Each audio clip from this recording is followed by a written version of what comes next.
Alright, so I am going to talk about the Annihilator method. Okay, so I'm going to start off by talking about why the Annihilator method is important. There are basically two reasons why it's important.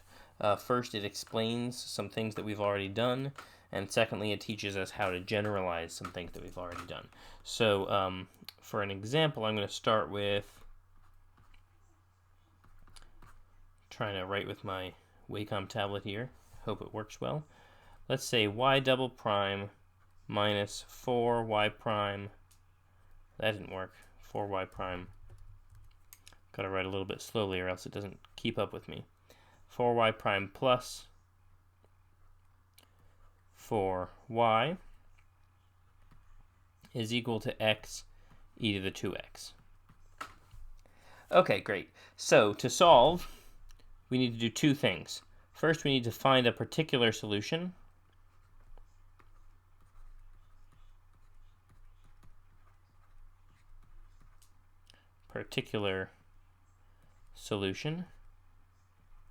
And two, find a general solution to the homogeneous.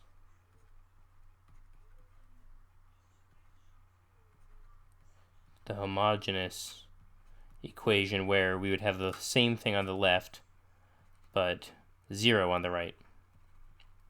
Okay, so those are the two things we need to do if we want to solve this thing.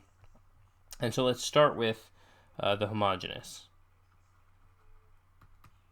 We'll do that. Okay, so we're going to look at the characteristic polynomial, which is r squared minus 4r plus 4 equals 0. And we see that that's r minus 2 squared equals 0. Okay, and so a solution would be r equals 2. In fact, that's the only solution. And so e to the 2x is a solution to the homogeneous equation. So if I had y double prime minus 4y prime plus 4y equals 0, then y equals e to the 2x would be a solution. But there's that's only one solution. There should be two, and because this is a double root, I can go ahead and say x e to the 2x is also a solution. Now, maybe this one's kind of clear because we've sort of seen what happens when you differentiate it once or twice, and you've kind of seen how you end up getting the characteristic polynomial out of this once you divide out by e to the 2x. So that's maybe relatively clear, but it's a little bit less clear. Why does this work? Why would we say that? Because the r here happens to be a root of the homogeneous equation, or because it happens to be a double root rather than just a single root, why would we say that x e to the 2x is now also a solution? That's something we kind of did, but we never talked much about why. Now we want to find the particular solution. And that's going to include some more things that maybe we're not quite sure why we do it. So we look on the right. The right is x e to the 2x. The right-hand side is x e to the 2x.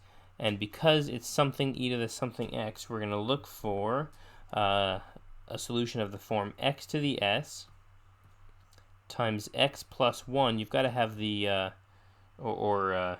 more not just x plus 1, but ax plus b. X to the s times ax plus b times e to the 2x. Where s is going to be 2 because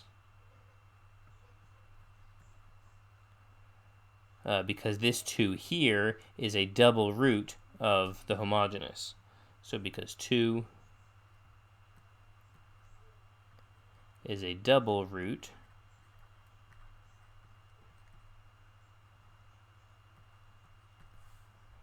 of, again, r squared minus 4r plus 4. And again, this is the method we've already learned, and it has nothing to do with, or it has a lot to do with the Annihilator method, will turn out. But again, you might look at all of this and say, why?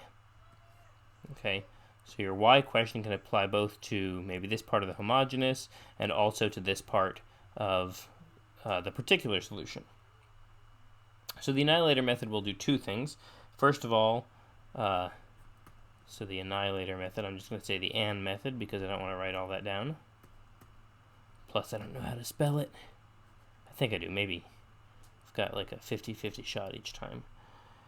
It will explain why the above works. So we've kind of done things, we've shown what we're supposed to do in equations like this, but we haven't really discussed why it works until the annihilator method. And so we're going to show why it works. Shows why the above works. Writing words is hard for this computer program I'm using. Okay, and then it'll also teach us how to generalize it. So it will help us to generalize.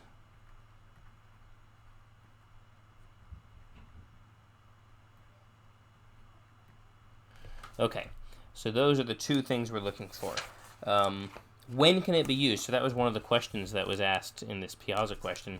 When can it be used? It can be used any time that we need to solve a non-homogeneous linear differential equation with constant coefficients on the left, and where the right side is of the form, so we've got the right side is of the form x to the k, e to the alpha x, cosine of beta x. And that would include, for any value of integer k and any value of alpha and beta that you could imagine, including 0. So if beta is 0, then it would just be x to the k, e to the alpha x, although we often like to, if there's not a beta, we like to use r so that we don't have to dip into our Greek letters. Or maybe alpha is 0, and we just have x to the k, cosine or sine, by the way. So basically anything that I'm going to say about cosine could also be true of sine. I'll just put sine in parentheses there. X to the k sine of beta x. I think we still use a beta there. Or, k could be 0 as well, so we might just have e to the alpha x cosine of beta x, or maybe just cosine of beta x. You get the idea. Anything of this form. So if we have a non-homogeneous, meaning the right-hand side is not just 0, a non-homogeneous linear differential equation with constant coefficients on the left. So like, say, constant times y times the fourth derivative of y plus some other constant times the second derivative of y plus some other constant times y.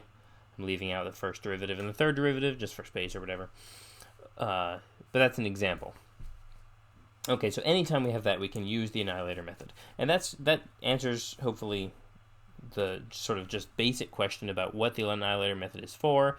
It's for these two things, and when can we use it? We can use it in any of these situations. I'll stop there, and then I'll talk more in the next video about linear differential operators, which I think is maybe sort of the meat of why the annihilator method is a little bit tough to swallow, because we've never seen linear differential operators used the way we're using them before, and I want to focus a lot on that in the next video.